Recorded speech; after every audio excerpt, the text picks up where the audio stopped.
الموتوسيكل ده بتاعي صح؟ حادثة بسيطة كده، بس حضرتك اطمن أنا سليم. يا اخويا اولع اولع انت بجاز، انا بسأل عن الموتوسيكل، راح فين الموتوسيكل؟ اتفضل.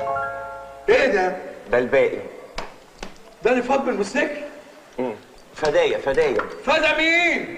يا عم ارحمني، اسمع يا ناس، حد يرحمني من الواد ده.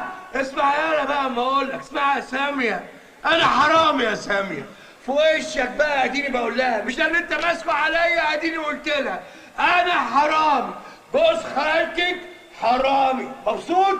روحي قولي لابوكي، وخلي ابوكي يقول لي عم حسين صاحبه اللي بيقول